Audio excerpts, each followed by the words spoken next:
So good morning, good afternoon, and good evening, everybody world over, wherever you are. Green morning, green afternoon, green evening, and a very hearty welcome for yet another very powerful deliberation, discussion, celebration, congratulations, and whatever you want to talk about. Because one of the most important subject we are going to discuss this afternoon, India ASEAN collaboration, and particularly how to take our agenda forward, how to move ahead, and what exactly can be done between India and ASEAN in coming times. I always wonder, from the world over, people, wherever they are, why do they feel shy to get registered on the webinar if our name gets listed? They feel like coming on the Facebook and open a watch party. But well, during this pandemic, as long as you are taking care of your health and your wellness, it's fine. Even you come on the Facebook and you open Dr. Gulshan Sharma's page and you open the watch party, we are extremely happy. Be over there, enjoy yourself. But at the same time, if you come in the webinar and if you just register yourself over here, you can ask the direct relevant question here as well. Although I will take your question from the Facebook as well, wherever you are from. So it's a very early morning in Canada because East Coast and West Coast, there are time different zones. And then we have got in United States and Latin America. And of course, the lunch just got over in entire Europe. People have enjoyed, and before they go for their evening tea and coffee, we all are together with each other. And Majumdar ji was asking me and telling me, has Dr. Gulshan Sharma gone in hide? I wish to tell him that Facebook going on live always takes 45 seconds after you switch on the program. So that takes a little bit of time. So from Europe, let me move to Central Asia. And when I come to Central Asia, Uzbekistan, Kazakhstan, Turkmenistan, Kyrgyzstan, wherever you are, we extend a very hearty welcome to all the fellow friends, brothers and sisters, those are joining. Coming to South Asia, ladies and gentlemen, right from Afghanistan to Bhutan, to Nepal, to Maldives, to Sri Lanka, we extend a very hearty welcome to each one of you for having joined for this particular program. And let me swirl around India and take you to the Middle East, because lots of boys and girls, the young boys and girls, they come on the Facebook live because they are very keen to know what's exactly is happening in the education, what's happening for youth, what's happening in MSME, what's happening in service industry, what are the new ventures, what are the new opportunities, what is happening in ASEAN. They're very keen. So I extend a very hearty welcome, our friends, brothers, sisters, those who have joined us from Doha, Qatar, Oman. You have come from Abu Dhabi, Sharjah, Dubai, and Kuwait, wherever you are. And of course, today I've got a couple of families from Saudi Arabia also. We extend you a very hearty welcome. So let me take you now further, ladies and gentlemen. East part of India, when I talk about, we have got 8 beautiful states over there, right starting from Tripura to Manipur to Meghalaya to Assam to Arunachal Pradesh to Mizoram, Nagaland, and Sikkim. The 8 beautiful states, 8 sisters. The Honorable Prime Minister of India always calls it Ashtalakshmi. This Ashtalakshmi has got on the other side something very important, and that is called ASEAN.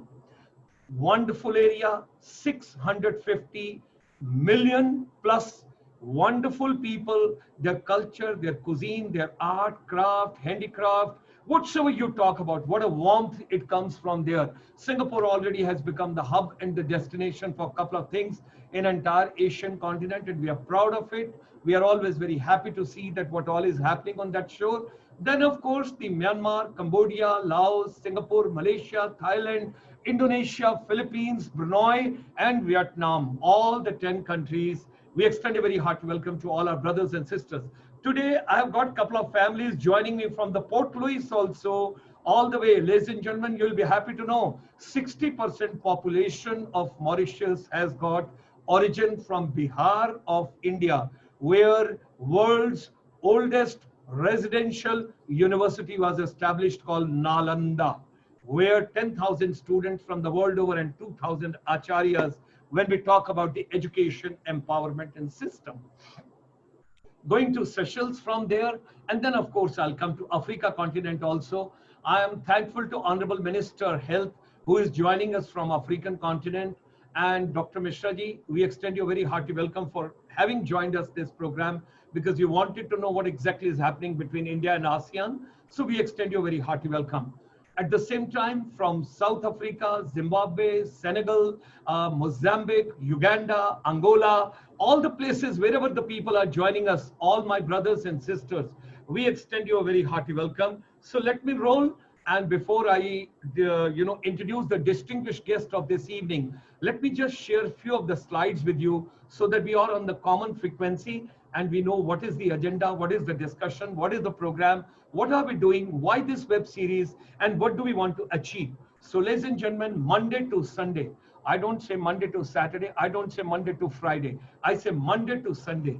Today is a Sunday. All the 7 days in a week, we are talking about education, ecosystem empowerment, water conservation strategies, global wellness, where the Ayurveda, yoga, meditation, naturopathy, organic farming, dairy farming, whatever you want to talk about, MSMEs, micro, small and medium enterprise, and of course with ASEAN joint partnership, what exactly we can do with ASEAN.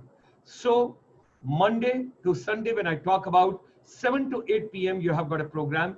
This particular program is at 5 p.m. Indian Standard Time, because when I discussed with Dato Ramesh Kodammal ji, he told it will be very convenient to all the people if we hold a series at 5 p.m. instead of 7 p.m. like we do on other days. So I wish to share with all of you, ladies and gentlemen, I have got something in the kitty and the storage which I'll share with you. This program is at 5 p.m. Indian Standard Time, but there's something else rolling at 7 p.m.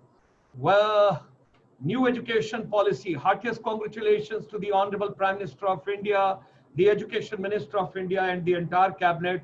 The new education policy in India has been announced, where for the first time, from the 6th class onward, children will learn coding. You will have internship. You will have factory visits. You will have vocational. You will have skills. You will have competencies.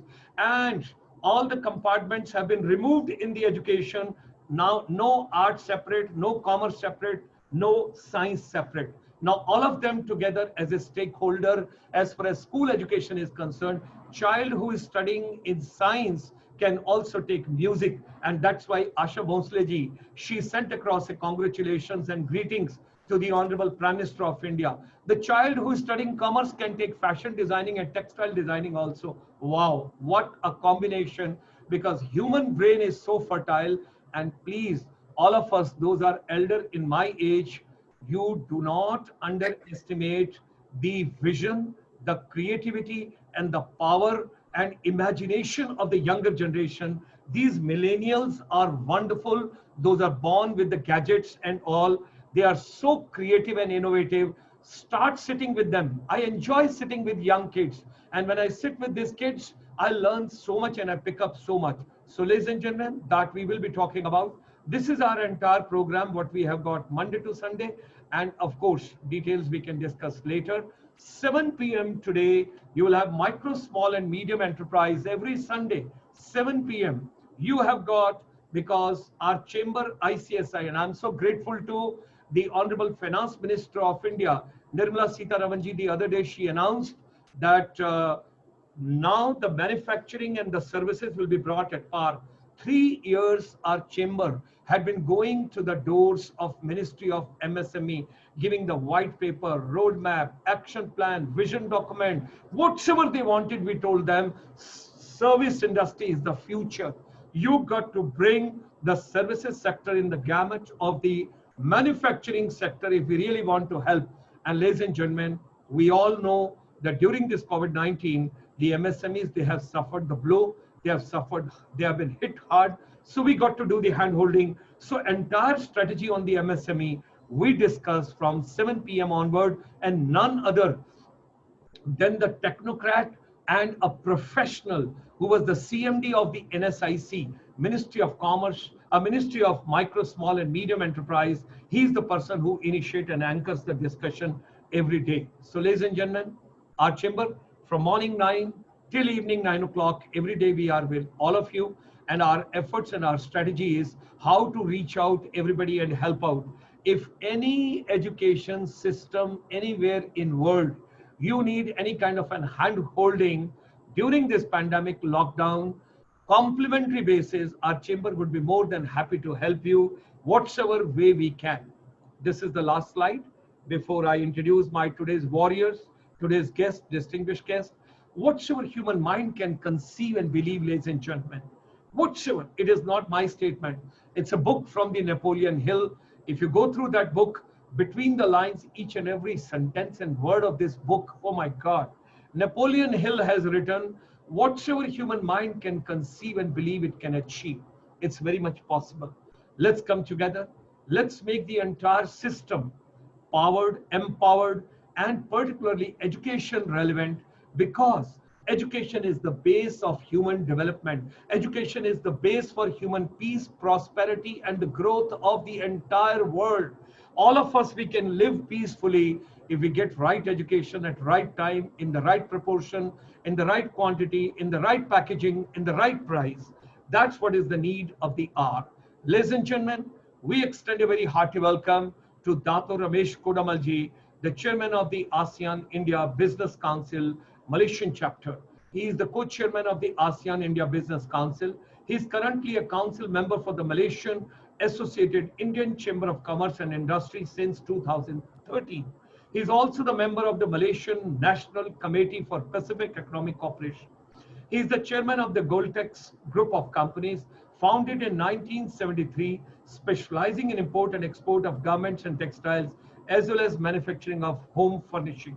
He actively promotes the interest of the business community between ASEAN and India, and he has been deeply involved in the visits by the Honorable Prime Minister of India, Shri Narendra Modi ji, to Malaysia as part of this initiative. He participates in various international forums and seminars, representing and has been dynamically involved with various Chamber of Commerce, Industries and NGO. This morning only I was talking to Karnataka Chamber of Commerce. I was talking to a couple of officials in the Ministry of External Affairs, Government of India and other places. He has got commendable contribution to India. We also extend a very hearty welcome to Mr. Manu RajanCEO. He is the CEO, Wing Cambodia Limited Specialised Bank.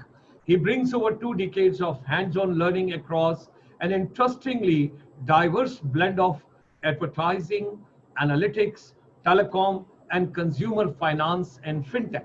He has been passionately consolidating all that learning to drive financial inclusion in developing markets across geographies, including Africa, Asia, and the Pacific. He has been a techno marketer over 21 years and had worked with the companies in the USA, Asia, Pacific, and Africa that blended technology and finance that are relevant to the poor. Manuji is working as the Chief Executive Officer for the Wing. We extend him a very hearty welcome this evening for having joined us for this program. We extend a very hearty welcome to Mr. Anil Manocha. He is the Executive Director, ION Exchange Asia Pacific Private Limited. Mr. Manocha has a professional experience of over 35 years, and ladies and gentlemen, the core sector is water, wastewater management, solid waste handling, waste to energy project in infrastructure and industrial segments. We are not going to leave you, Anil Manocha ji, because all these segments what we are focusing on, and particularly on the water management, we have been given the task and the role by the Ministry of Water Resources in India. Just on 12th of August, on the World Youth Day, we had the Honorable State Minister for Water Resources, Government of India, as part of our program, and he gave the vision.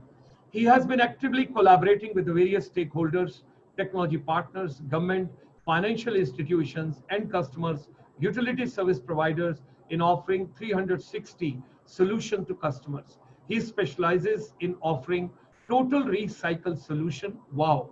Waste management, great. Solid and liquid, suits us. Waste to energy projects, wonderful.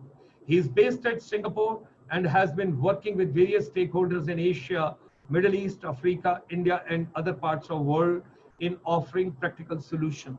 He has worked on various successful projects in the region from concept to implementation. Mr. Anil Manocha ji, he holds a degree in mechanical engineering and is active member of various professional organizations in Singapore, and was also the former chairman of Consortium of Indian Industries in Malaysia. What a pleasure to have you over here. And ladies and gentlemen, here comes the Sutradhar, the Chanakya of this particular program. That is Mr. Sandeep Majumdar because he brings the confluence of all the stakeholders together. President of the Indian Chamber of Commerce, Cambodia. He is the chairman and managing director of Curewell International Company Limited.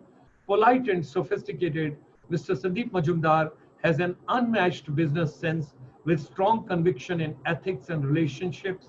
Business expansion has a meaning for him only if it is accompanied with value and betterment for all the people across the globe, world over, wherever they are.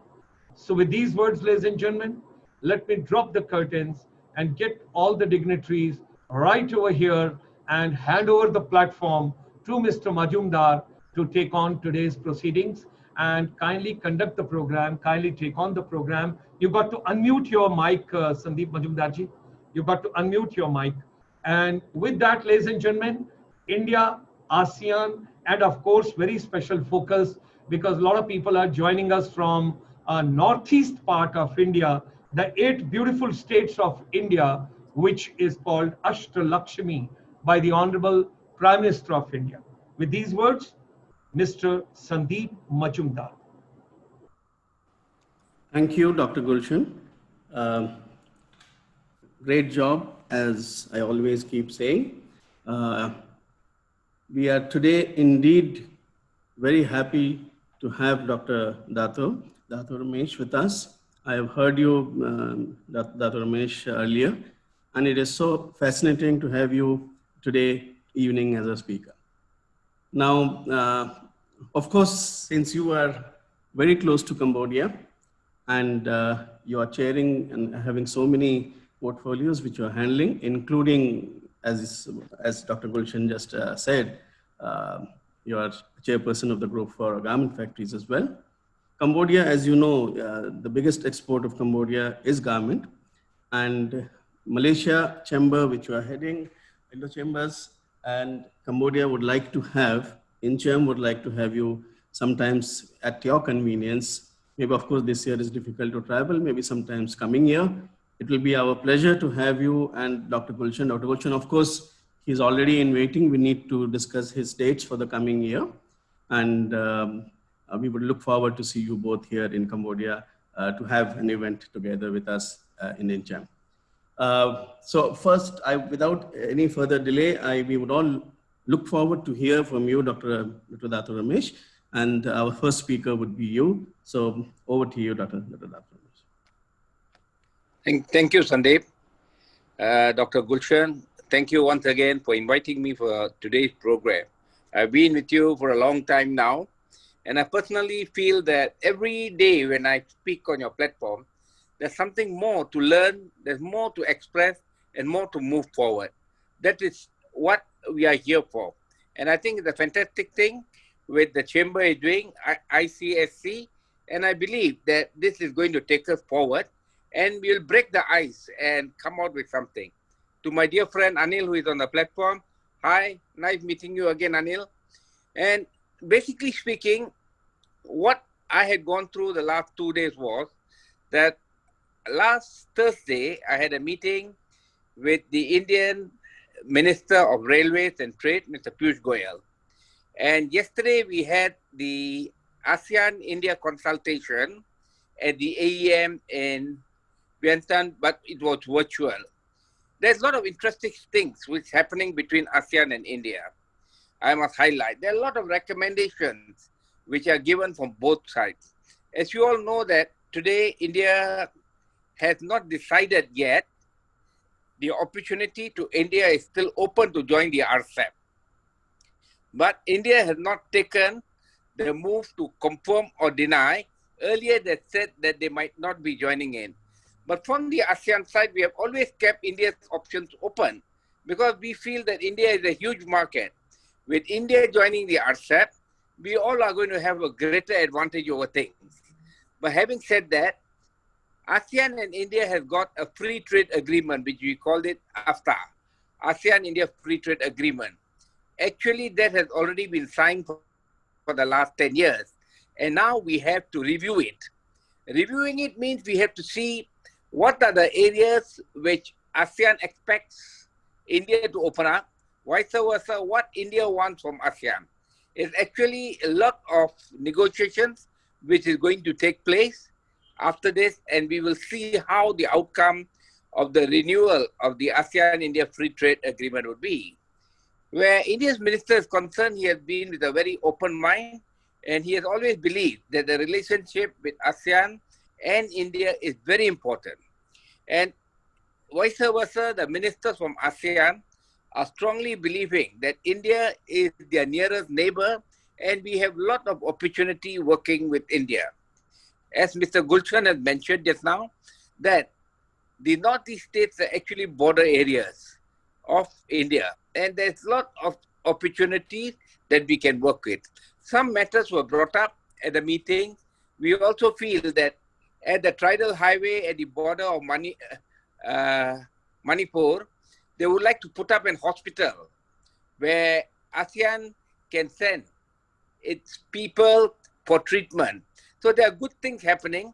The Tidal Highway, we can open up the market to see more trade can be done. And we also hope that the ASEAN side and the Indian side will accept the rupees as a trading currency at the borders. So I think there's a lot of interest between ASEAN and India. And what do? We as the businessmen have to think positively. And our direction must be very clear. We must see that even though we might have some problems with some industry, India must open up its markets, and ASEAN also must come in with its investment to India.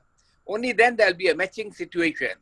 Because ASEAN has always said that once we open up the service sector, it'll be difficult for them to accommodate a free flow of people in ASEAN. So I think India must play very technically to open up the market where ASEAN can invest and in fact create opportunities for Indians locally to develop and export their products to ASEAN, which is a huge market. So in this thing, there's always in discussion been said that the ASEAN-India trade, India has got a deficit with ASEAN. That's the normal situation which has been mentioned. But to that, I have countered and explained. We have trade with China. Our trade with China, first let's go with trade with India is only about 80 billion. 80 billion, India, ASEAN exports are about 48 billion. The balance are imports from India to match up the figures. So there is a deficit of about 18 to 20 billion dollars from the Indian side. But we also have business with countries like China, where our trade is 540 billion and ASEAN deficit is 100 billion. So the deficit is one part of it. The business development is the other side. We have got business with the EU. EU trade with ASEAN is 280 billion. We have got $80 billion deficit. We have got business with Japan. We have got a $60 billion deficit. We have got business with Korea. We got $46 billion deficit. So deficit actually does not mean that we are losing out. Deficit actually means that the foreigners who are actually re-exporting their goods which are manufactured in ASEAN have brought in investments. So someone brings in investment into your country, he will start exporting the goods back to his country because they are the local people for manufacturing. So I think we must try to understand where we are coming from. The deficit should not be a concern. I think on the trade part of it, ASEAN and India have got very good relationship. We will sort out a lot of things in the near future, and I believe that within the next decade, our trade will move up to 200 billion, which everyone anticipates. But we hope we can do it. But one thing is very important for all of us. The business community must think very positively. We must pass information to all agencies, government, on a positive note to see how we can play a model role to see that the trade increases. Because the government needs right information.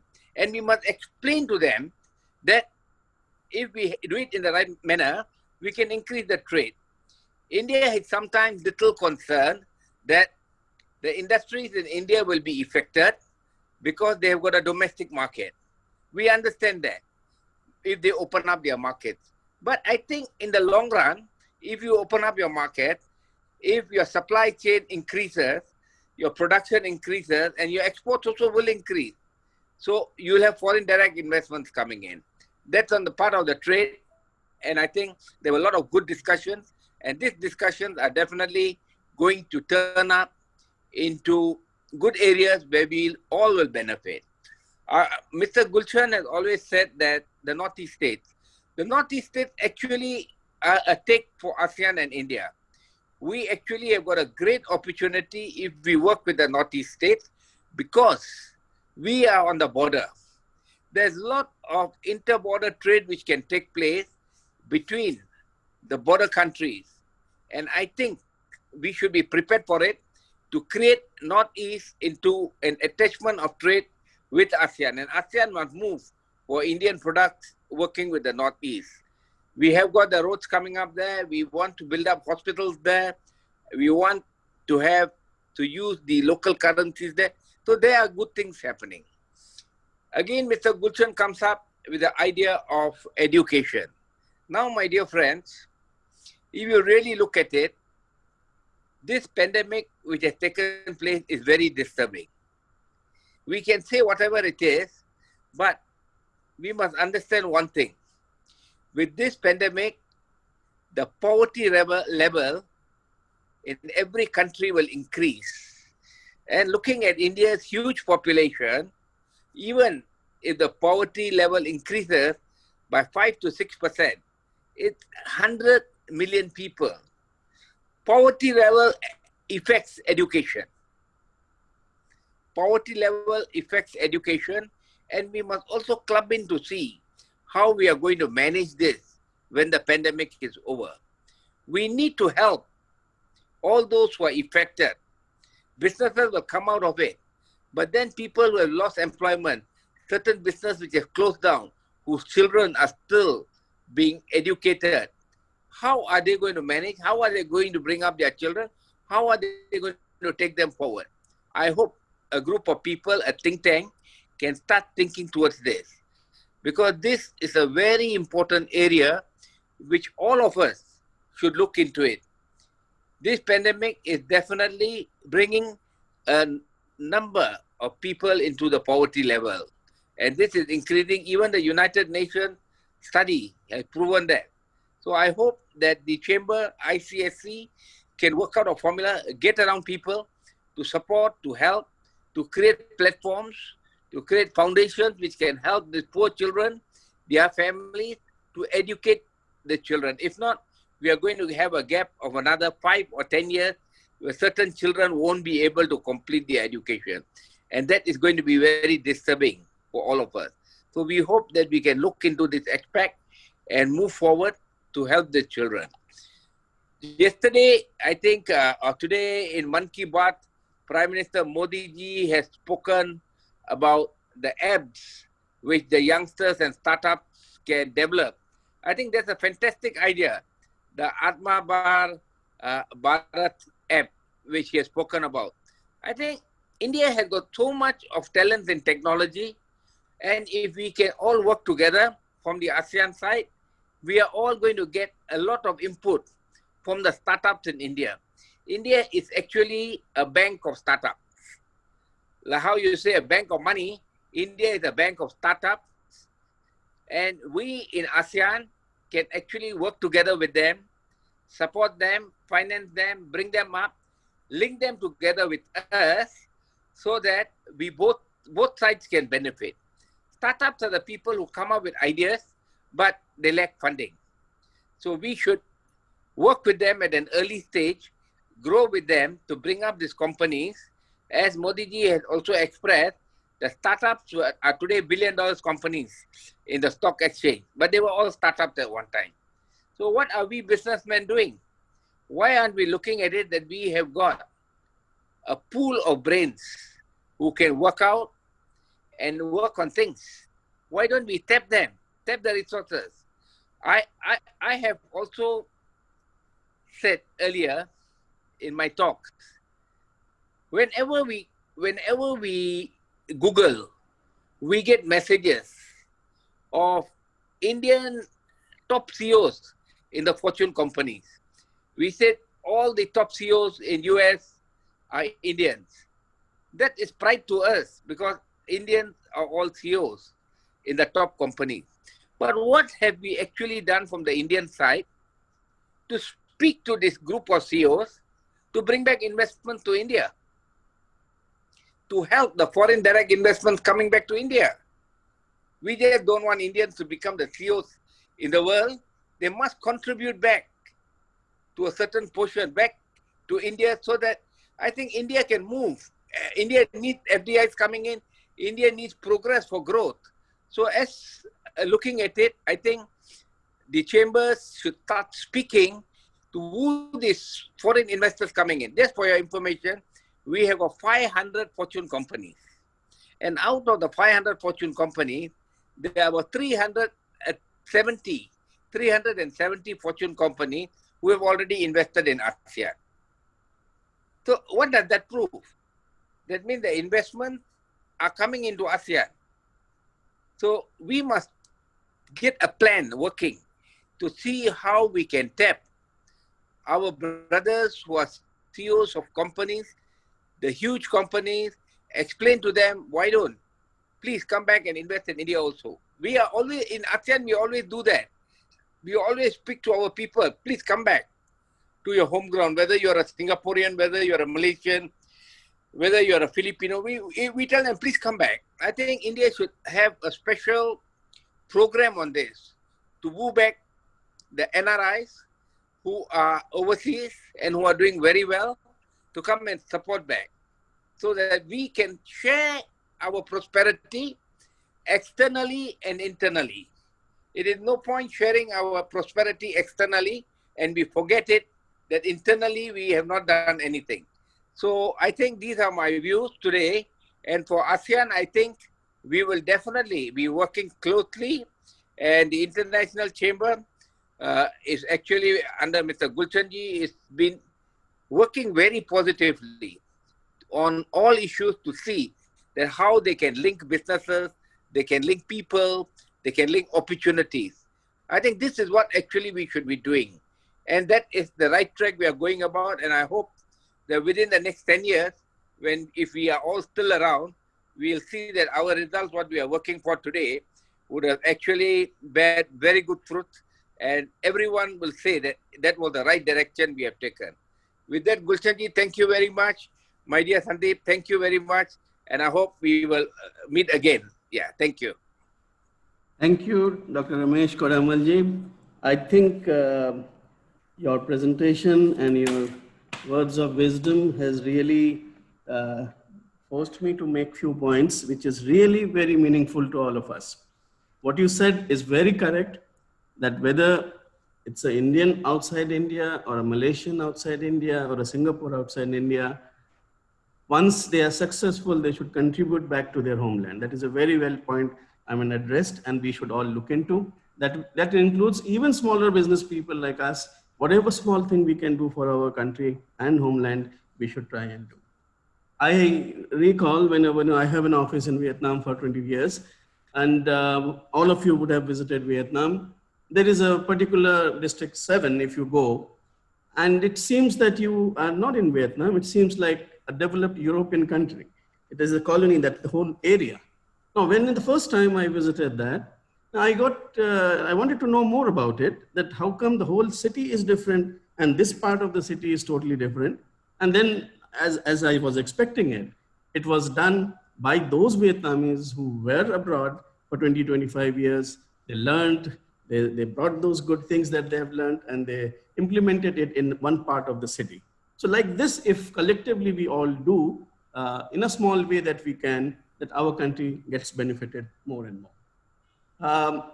After this, of course, I would, my next speaker, since I am already in Malaysia with Dr. Dato Ramesh Kodammal ji, it's better I hop over to Singapore, which is next door.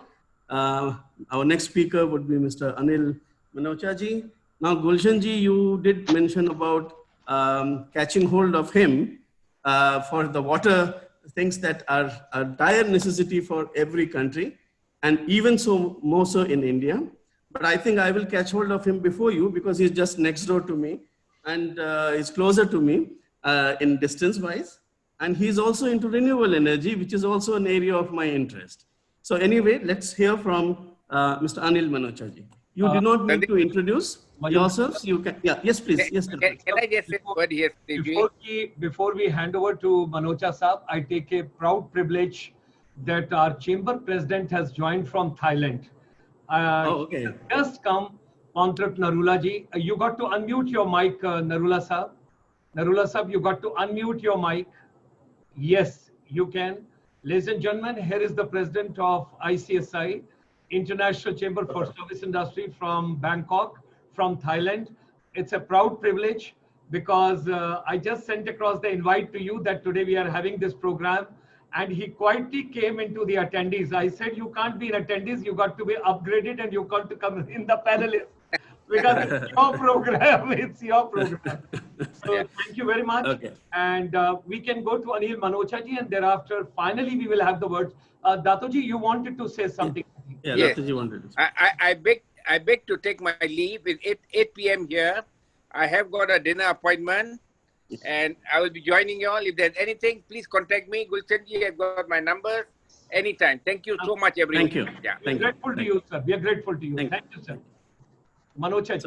So Yes, Mr. Anil Manocha ji Yes. from Singapore. Good day to everyone, and many thanks to Gulshan ji and Sandeep for inviting me to present my views and giving me an opportunity on the topic which is making education relevant. Since I am from a water sector, I would like to dwell upon how you can make education relevant to water sector. So a brief about me. I am Anil. I started my professional journey in year 1985 with this company called Ion Exchange from Delhi. And in last 35 years of my working in this company, I have handled and provided solutions within India in various parts of India across north, south, east, west. Also, for the last 25 years, I have been working on a global platform offering solutions to various geographies. We have given solutions to cities, countries in Nepal, Cambodia, Thailand, Vietnam, Laos, Indonesia, Malaysia, and so on. We, as a company, do only water and wastewater treatment. We have no other business. With a population of more than 50,000 projects done worldwide. And out of that, almost 600 projects are in ASEAN region. Now today, since we are talking about ASEAN and other parts of the world, I will stay focused about ASEAN because where I have more experience, but the similar type of experience exists for us in Middle East, similar type of experience exists for us in Africa, and similar type of experience exists for us in developing economies like US and Canada, where we regularly export our products. Also in my talk, I would like to take the audiences to a water journey, and I should develop upon the importance of water and how the future is unfolding. See, we consider water taken for granted, but what it is bringing to us in the times to come. Now, when we look at water, ladies and gentlemen, we personally from a water industry, we consider it to be grossly underpriced. Why we say grossly underpriced? Because it is available so cheap and to some of us in abundant and to some of us in a sort of a scarcity that we probably misuse it, we pollute it, we abuse it, and we waste it. And in the bargain, we bring a situation that we have today created water as a global issue. And today, water has become the driver of world economy. Forget about a country economy. And when we talk about water scarcity, water security becoming a global issue, I will just take you to a most fertile Mekong River Delta, which originates from Tibetan Plateau in China and flows across at least 5 countries in ASEAN: Cambodia, Laos, Vietnam, Thailand. And it was such a thriving delta years back, and today people are striving to get the water. And why it is happening? If you get into more details and you deep down further, we will see that uh, uh, to be very frank, we have built something close to 11 plus dams in China, which has restricted the water flow coming to these countries. So any country, any nation which is in the upstreams has a benefit. So what we have done, we stop a barrier to a natural flow of water. And when we stop a barrier to natural flow of water, we bring the lives of thousands and millions of people. And we don't get the right type of food which a water can provide us in the form of fishes, frogs, vegetation, and all those things. And we have seen the examples. We have seen the example of water shortage in Laos, water shortage in Cambodia, where rice cultivation cannot take place. And by misusing or abusing the water, we have seen the issues in Vietnam, where in the southern part of Vietnam, the river got so polluted with water that almost all the vegetation and almost all the life died. And people have no livelihood for many months to come in southern part of Vietnam. So what a point I'm trying to bring here is, because of water security issue, we are creating a lot of risks. The risks are geopolitical risks, the risks are economic risks, the risks are social risks, and the risks are environmental risks. Now, if we further deep down into this, why somebody has to build the dams? Why we can't allow water to flow through? So we bring the issue of climate change. Now, when we address the issue of climate change, we observe that glaciers are melting. Now, glaciers are like the water banks. See, they are the water storage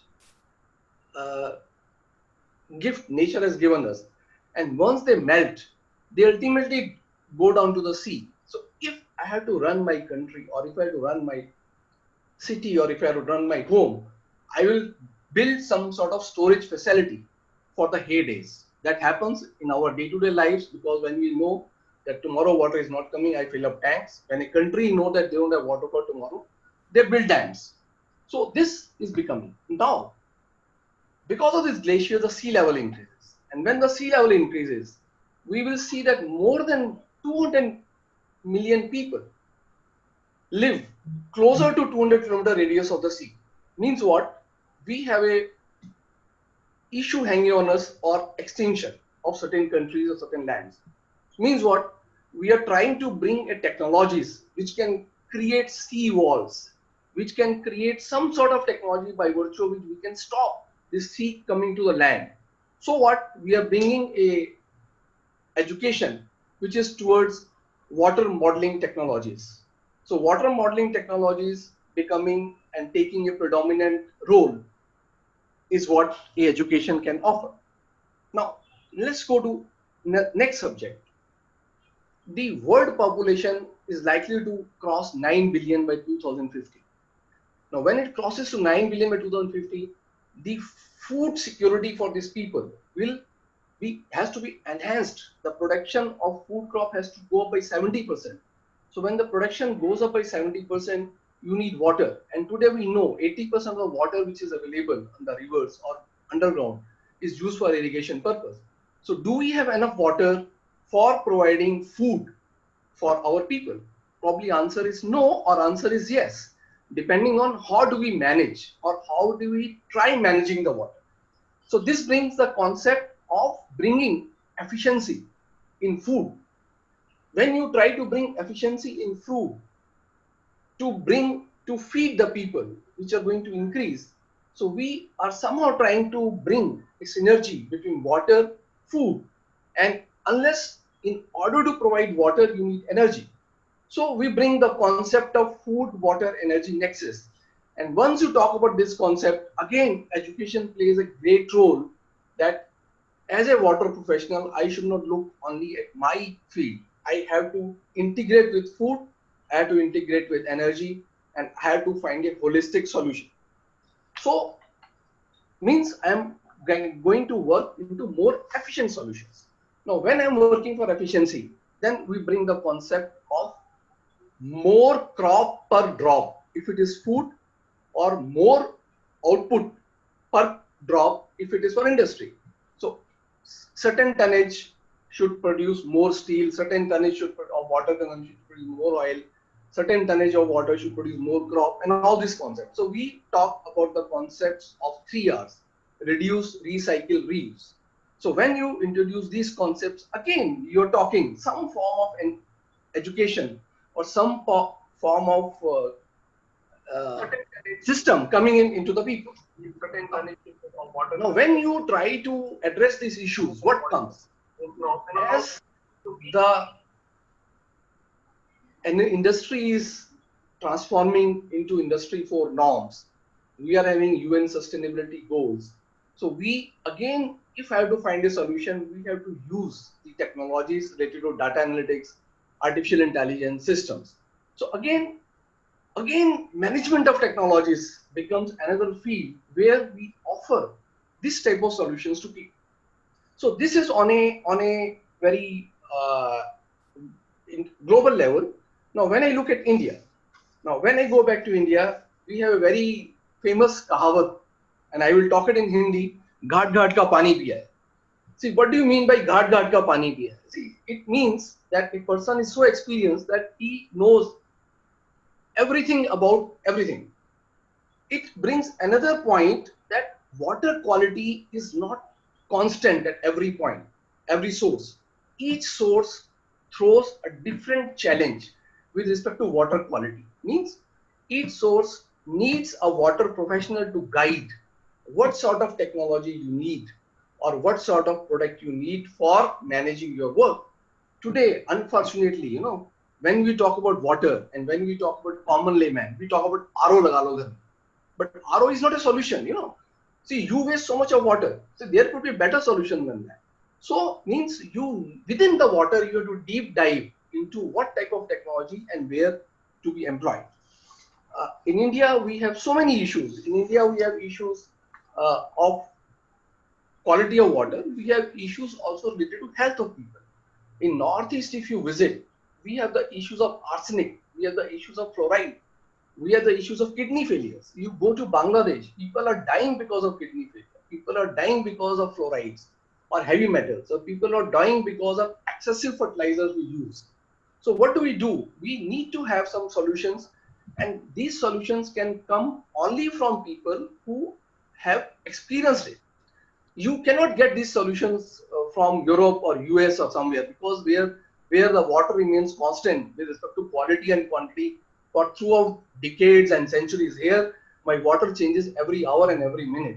So I need to adapt myself to this. But at the same time, there is a lot of learning. I have to learn from Singapore on the water policy, how they brought policy in addressing water and integrated water sewage together and brought the private public participation into water technology. We have to learn from Cambodia how the Northern Water Supply Authority transformed as the world best utility operator, which is the minimum and lowest NRW. We have to learn from Thailand how they brought it, the concepts of industrial parks, how they manage the total water situation. So every country has something to offer, and we have to capture all this and then try to find a solution. Within India, things are taking place. Ministry of Jal Shakti is taking a lot of efforts to catch the rain campaign, and we are also working towards water bodies preservation and all those things.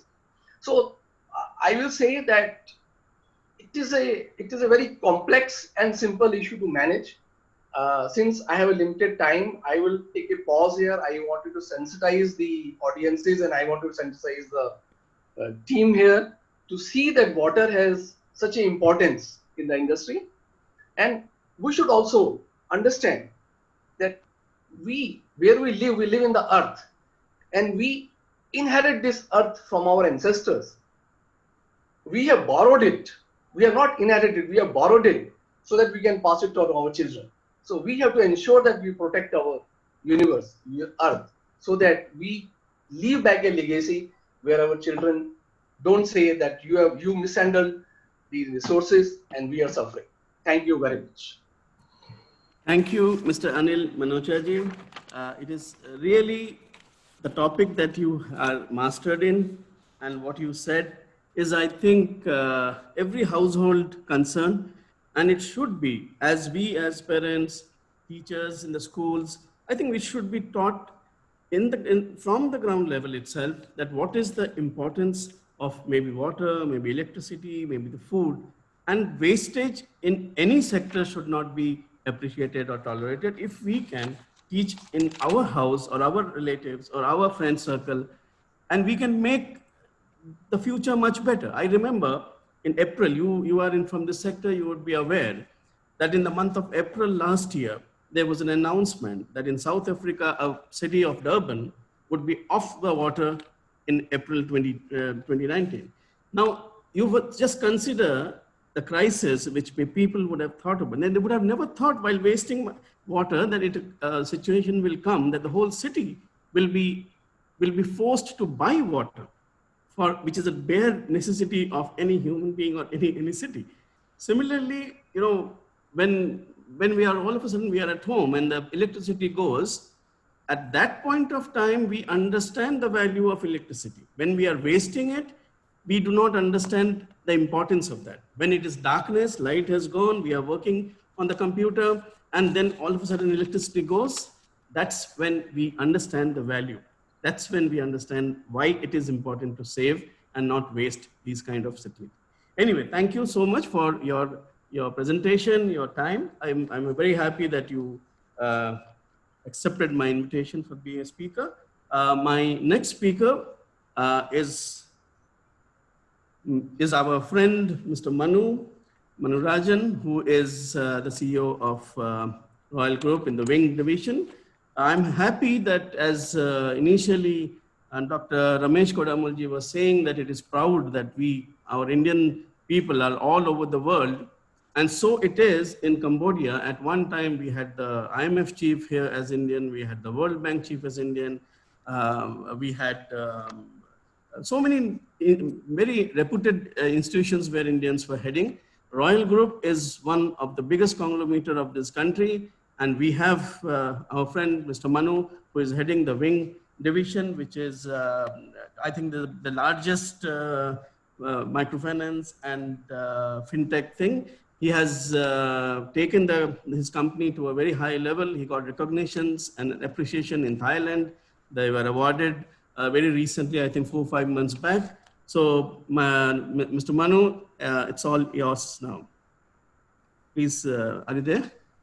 Yes. Yeah, thank you, Mr. Mr. Thank you. I have a few slides, so in the interest of time, I wanted to keep things short and crisp. So, if you allow me to share my screen. You have the right. You have the right.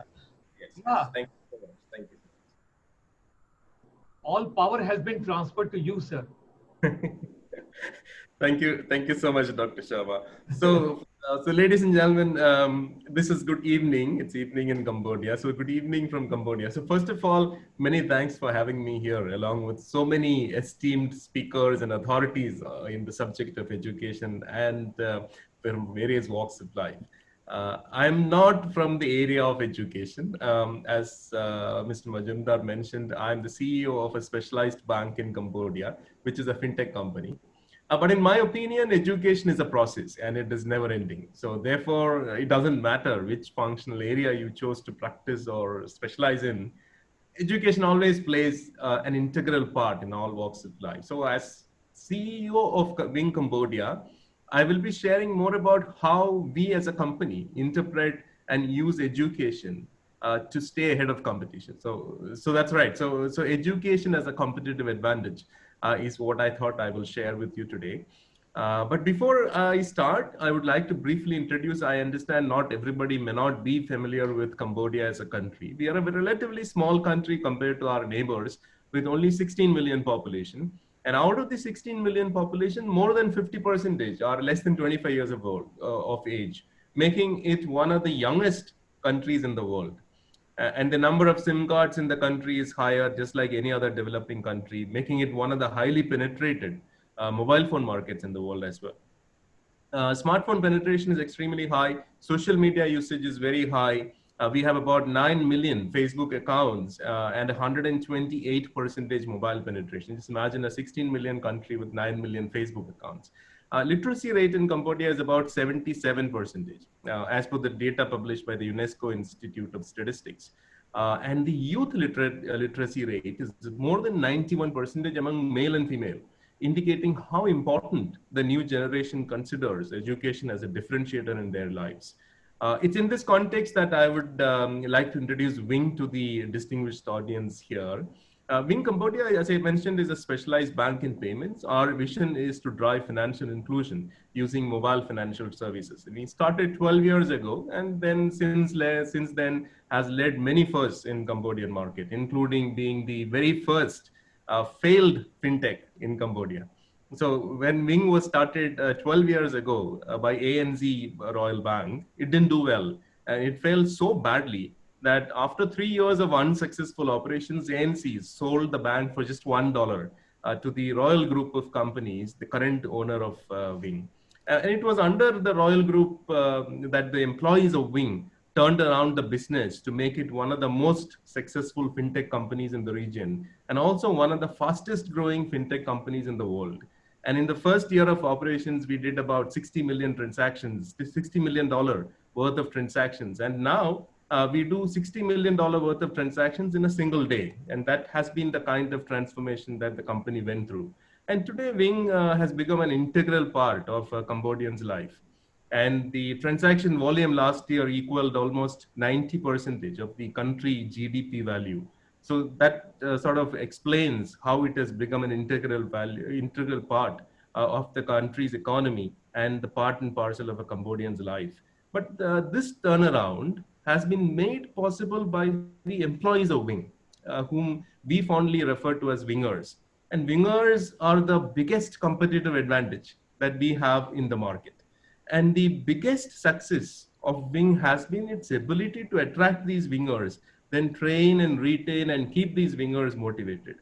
So we use education and training at work, among many other things, to drive this unique competitive advantage.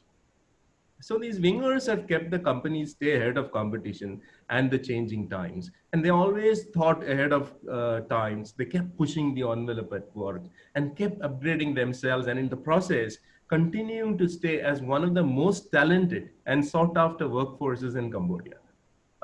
Today, in the short time that I have, I'm going to touch upon how Wing uses education as a process within the organization to create this competitive advantage that we have in the market, and not using education not just as a yardstick for recruitment. So why is continuous learning important? And apart from the fact that the world around us is changing rapidly, and then we need to keep pace with those changes, life in itself is not static. I mean, as clearly demonstrated or being demonstrated by this current pandemic, we are in a continuous journey and are passing through different stages in life, some easy and some difficult. But there are new things, new experiences, and new situations that life is placing us in every single day, at work and also in our personal lives, as you know. So we believe that learning needs to continue on a functional and also as well as on an emotional level. So that's why we created something we call the Wing University. And that ensures that there is a continuous learning that takes place among employees, our agents, who are the biggest differentiating factor for us in the market, our customers, our stakeholders in society, and the government, and also the partners. So sometimes the past learning from the universities may not be enough to understand and react to the situations that you face at work. So the degree may have that you have, and the universities from where you obtained these qualifications must have given you a minimum guarantee of what to expect from the employees. But more often than not, that it's the application of that knowledge at work and the ability to adapt quickly to the changes of the real world that make the Wingers successful. So the learning at Wing University is not restricted to only functional training that is commercially relevant to us. So we also invest in people, and investing in people and teaching them to study self and also each other is also a critical part of the Wing University curriculum. So in a multicultural work environment, because Wing has nationalities from more than 10 different countries, learning is also about each other and the cultures they come from, learning to respect and appreciate their perspectives from that context. So that's why for an expat at Wing, the in-house learning starts from the cultural orientation. So we try to understand the behavioral traits of the society that they are in and try understanding and respecting the culture and the cultural differences of that society versus the one that they come from. And after that, once they are inducted into the mainstream training, all employees enroll for Wing University. And Wing University is a very methodical, functional training process that blends classroom, online, self-learning, etc., to develop the Wingers. The university also converts every employee who graduate into a trainer. Why? Because in turn, they train customers, agents, stakeholders, partners, and also the society. So our Train the Trainer program are also targeted at school teacher trainees in Cambodia who are trained on financial literacy so that when they graduate and start teaching in schools, this knowledge is passed on to the younger generation. So in a country like Cambodia, where the formal banking penetration is extremely low, this becomes an extremely important step towards driving financial inclusion of the younger population in the years to come. So so you must have noticed what stands out in Wing University is the faculty of life coaching. And that's something that I also want to stress upon today before I finish. While the processes ensure that there is continuity and quality adherence, etc., what ensures a humane touch and a differentiator is a unique approach that the Wing HR team has done for people managers. They help them to take each other with them in this current journey in their career at Wing. We do it with the help of psychology and also, of course, a little bit of patience. So Wing assigns each senior people manager with a life coach. The life coach assigned is an expert in psychology and is formally available for a session once every month and informally available at any time he or she needs his or her assistance. And the life coach listens to them, understands them, and more importantly, helps them understand each other, which goes a long way in making sure that in an agile work environment like ours, it's effortless for them to understand each other. And the life coach does not only guide them through their professional lives, but also helps them blend their individual personal lives to their work lives effortlessly. And not all such sessions are easy. Wingers have been saved from failures in their personal lives through this exercise. Workplace relationships, families, hobbies, healthy habits, parenting, marriage counseling, maintaining friendship. So it all becomes part of the life coaching sessions. And these coaching sessions last for a minimum of 1 year. And if needed in special cases, it is continued thereafter. And these coaching sessions end with a graduation at the end of the year, where the Wingers celebrate the positive transformation that they have gone through in the past year. And this one initiative alone has created an extremely positive and objective work environment in my observation. Interpersonal relationships improved, mutual respect, transparency and objectivity in communication, that became common. And most importantly, I've noticed it has had a cascading effect that started showing on the subordinates of these people managers. To give an example, when COVID struck in March, when there were early warning signs here, there were about 1,000 plus opportunities for people from fintech in the capital city of Phnom Penh alone. In a normal circumstance, the employee attrition is likely to go up, but the employee attrition rates for Wing dropped by more than 50% in the months of April, May, and June, proving to us again that investing in education and learning at work is what is actually working really well for us. So that is the end of the slides that I have. And I would like to thank you all for giving me this opportunity. And also each one of you who listened to me attentively, and many thanks for your patience and your time. Do enjoy the rest of the webinar and have a great evening. Thank you all. I'll stop sharing now. Thank you, Mr. Manu Rajan. It is so interesting to see the insight of your organization, which goes to prove why from a $1 company you have brought it today you and your predecessor, Mr. Jojo, with whom I am still in touch. And you were the second in command then when Mr. Jojo was there in Wing. He's still advisor, as I understand. So I'm hoping to have him in our show as a speaker very soon. He said to me 2 weeks back that these 2 weeks he'd be busy. So they're shifting their office or something. Very soon you will have him here as well. So I'll be we all will be happy to hear from him the success story of Wing, what has been transplanted from a $1 company to what it is today. Thank you. Now what you said, it correlates to few of the quotes that I have seen. Probably those would be the ones which you all have probably done the same way.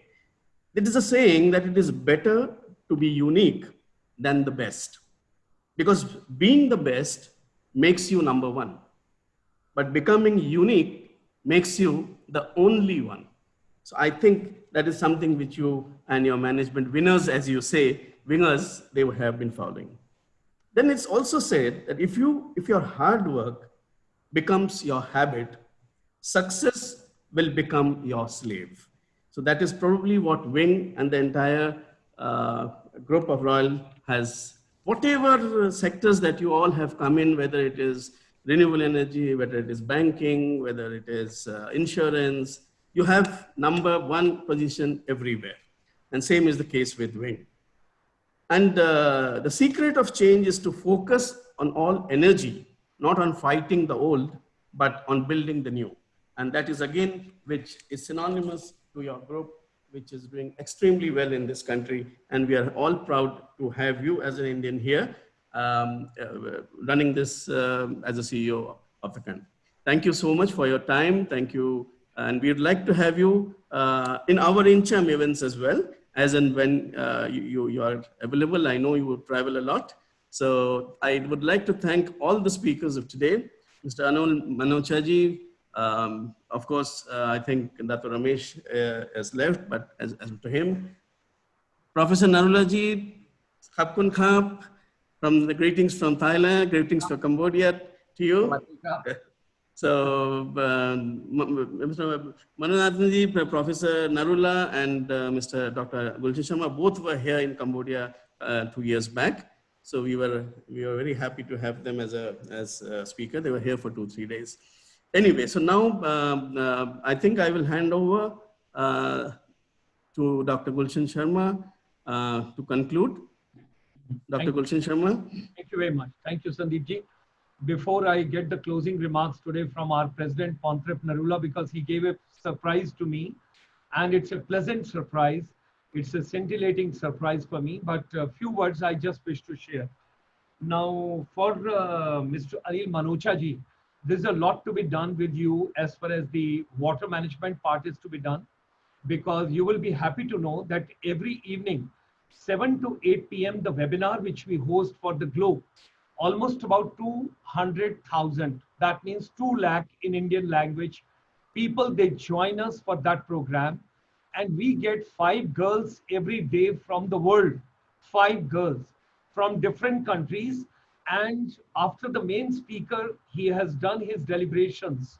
We give 2 minutes each to each girl to share their vision on water saving, whether water to be saved at home, or it is to be saved at school, college, university, or at a working place, or at a public place, anywhere.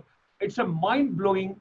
If you join anytime between Monday to Friday, the complete water expertise you'll be able to get from lots of youth from the world over. That is one part. Secondly, we would be very happy that where you made a mention that Singapore, Cambodia, Thailand, and Malaysia also, and a couple of other, what they have done on.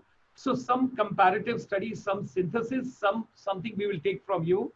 I'm trying to get we had the Honorable Water Resources Minister of India on 12th of August with us.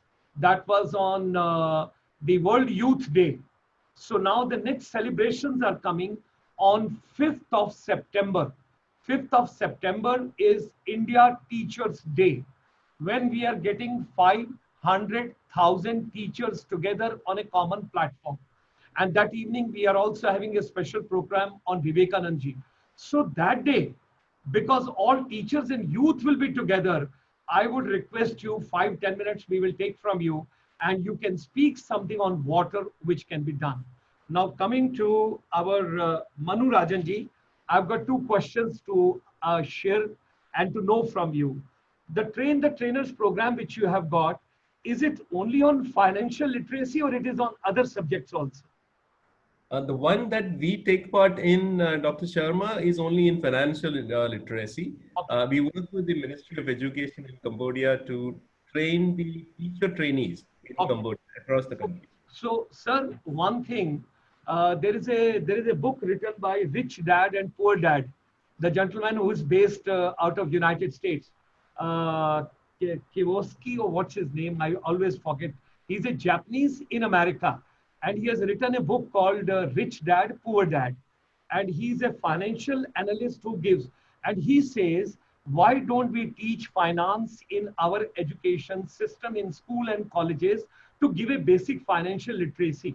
So what I wish to understand from you, sir, that this particular program, what you have got, Train the Trainers, are there any special modules which are basics of finance so that every child and every educator at least knows the basic financial literacy? Exactly. So that's what the intention is, because Cambodia as a country, because of its unique history and the past that it has a very poor penetration of formal banking accounts. So it's very important that and half of the country that I mentioned is less than 25 years of age. So it becomes extremely critical and important for us to teach the young generation about the importance of having a formal financial relationship with the formal financial institution, so that they are brought onto the, so that they actually get to enjoy the benefits of being part of these formal financial products. And today, the disadvantages of not being in the formal financial sector, because you are a prey to the loan sharks and you have no access to finance, the SMEs who struggle for access to finance, and so on and so forth. There are a lot of issues and that also hamper the economic growth of the country. So it becomes, and we are a financial institution, so we teach them on financial inclusion and financial literacy. Because you gave a mind-blowing slide that was total population 16 million. Then you told 9 million children are on the Facebook, and 77% literacy also you gave. And then you gave me another very, I don't know, 10 million customers and 90% of the GDP as a transaction value, which you have given from your side. I would make a humble request in presence of Sandeep Majumdar ji, and you got to accede to my request, right? Whosoever is your best trainer on basic financial literacy, trainer, we would like to invite one of the trainers as a speaker to come on the main day when 200,000 people log in from the world to give the basics of financial literacy, so that the children should pick up what exactly is the basic financial, which everybody should understand. What is basic banking? What is basic finance handling? Why one should know the finance? A lot of people are there. They have rose to the higher positions. They are like me. I do not know. I put myself in that category. I do not know how to calculate my own tax. I don't know how to calculate my own things. So thereby, basic financial literacy is very important. We would make a humble request to you. One of your best trainers who can give a good communication, language skills, and with the presentation, if we can have one module on that, I would like to request you and extend a warm invitation Monday to Friday, a 45-minute session on financial literacy for teachers as well as students. Now coming to Anil Manocha ji, because I am on the begging bowl, so I got to go with the bowl everywhere. Now, Singapore plays very important role in education, sir. It plays very important role. So thereby, all the important institutions, when I talk about the technology, when I talk about Telecom, when I talk about the polytechnic, when I talk about higher education, why the money should go out of the Asian continent? Why not Manuji keep that entire finance in the Asian continent only with the support of Mr. Anil Manocha? Let our children from the Asian continent, from ASEAN and other countries, they should There should be some confluence of knowledge and education collaboration within Asia, because today, one thing very good of the pandemic, I'm telling you, it has exposed the entire education system, because those were lethargic and those were not working hard. They have been exposed today. And anybody who was doing great hard work but were not in a position to come to the front seat have come to the front seat now, and they are in a position. I personally feel this pandemic and any kind of a COVID, what this COVID, any COVID, let it come, there is no problem. If you're mentally strong, you can overcome that, there is no problem. It has, earlier the teacher was taking only 60 students. Now you can take 6,000 students. This particular program on the Facebook is being watched by thousands and thousands people, whereas it wouldn't have been possible had I been sitting in the Phnom Penh and Sandeep ji giving me good snacks and good cup of coffee, and I'm just having 100 kids sitting in one room and I'm taking all the dignitaries. I think we got to think positive, we got to act positive, make the best use of it. Something we will lose, but maybe something new will emerge and new will come up, which we have to harp on. Now, with these words, while conveying my deep gratitude and thanks, I request our President, Pontrip Shri Narula ji, to share his vision. And it's a pleasant surprise, sir, to have you, because I wanted to keep you informed that how we are doing the ASEAN series, so that you get an idea. And I request you to share your vision and to share your words, and then we will close this session. สวัสดีครับ once again Dr. Gulshan Sharma ji, Sandeep ji, Manu ji, Anil ji, the American Japanese author you mentioned, his name is Robert Kiyosaki. Yes, finance anything you can ask Pontrip Narula ji, he knows. Yes, sir, ek bar, please tell the name once again. Robert Kiyosaki. Yes, he's the person, Rich Dad, Poor Dad. That book is worth to be read, you know. Yes, yes.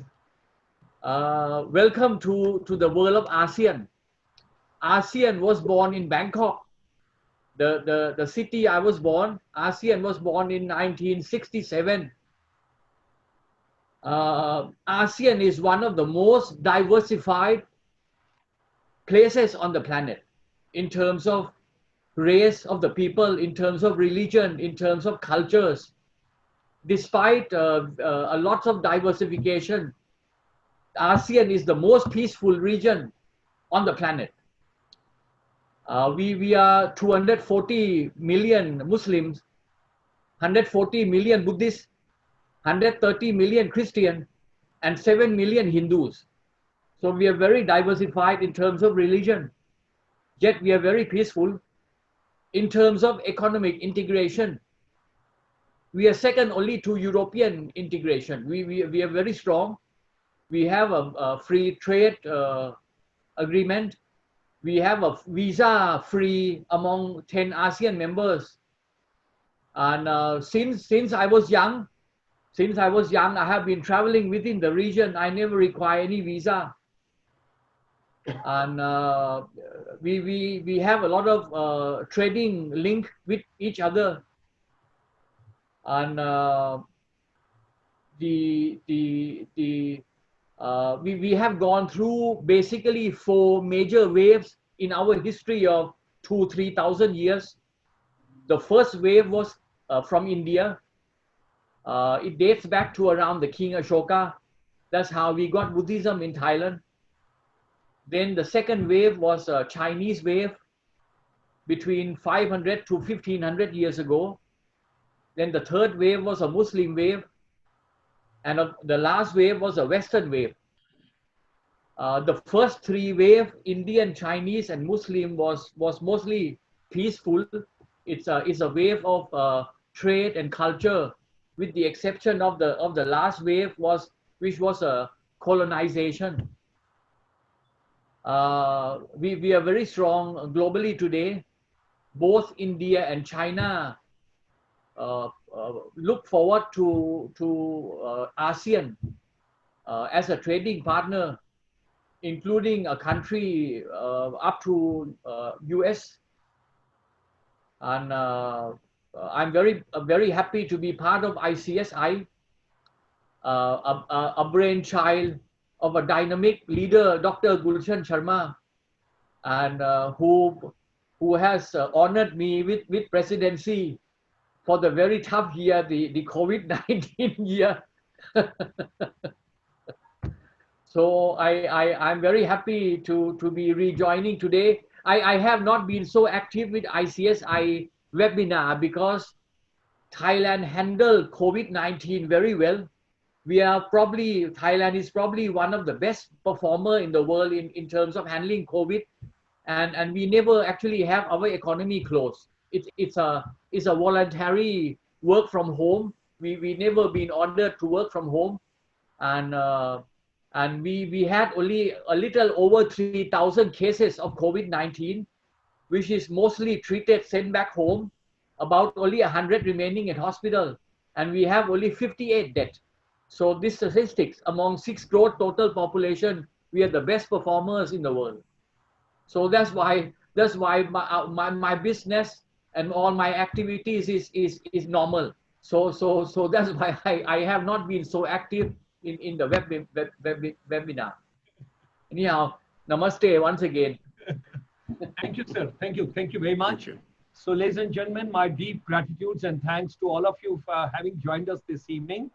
And Sandeep Majumdar ji, thanks for conducting it wonderfully.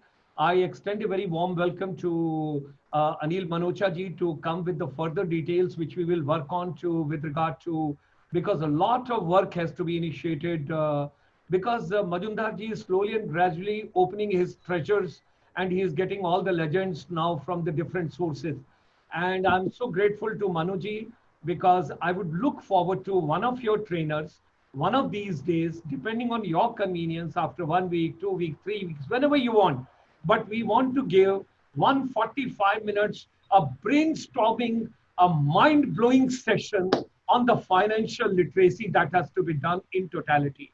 And of course, with the open arms, I always seek the blessings, patronage, brotherhood, and warmth of my president from Thailand. Let the weather improve, let the condition improve, let the wellness improve, let the health improve, and let this COVID go away. But somehow, if you ask the younger generation, we have carried out the studies in 149 countries, and all the research which we are getting, 70% children are happy with the digital education. They are not interested, and I think the new norms will come, new permutation combinations will come, how much fuel is saved, how much time is saved, how much money is saved when you are not traveling unnecessarily, and where you are holding the conference of 200 or 300 or 400 people. Now you can hold a conference from one buzz button for 200,000 people together by different modes. All these webinars are available on the YouTube, that is on Dr. Gulshan Sharma's page, ICSI's page, International Chamber for Service Industry. Today's webinar also will be live, available on the YouTube tomorrow morning at 9 a.m. With these words, signing off is 6:23, and my next webinar is ready, and that is coming on micro, small, and medium enterprise, where you hear the CMD, the chairman, and the managing director, who again comes from Manuji's background. He is by profession a chartered accountant, and he was with the Ministry of Micro, Small, and Medium Enterprise. With these words, my deep regards and thanks and gratitudes and great salutations to all of you for having joined us. And people, those join us from world over, from different countries, signing off. Green morning, green afternoon, green evening, wherever you are. Let's make the planet more green and let the glaciers not melt. Otherwise, Anil Manocha ji will have lots of difficulty and lots of problems in coming times, because the food has to be saved, the water has to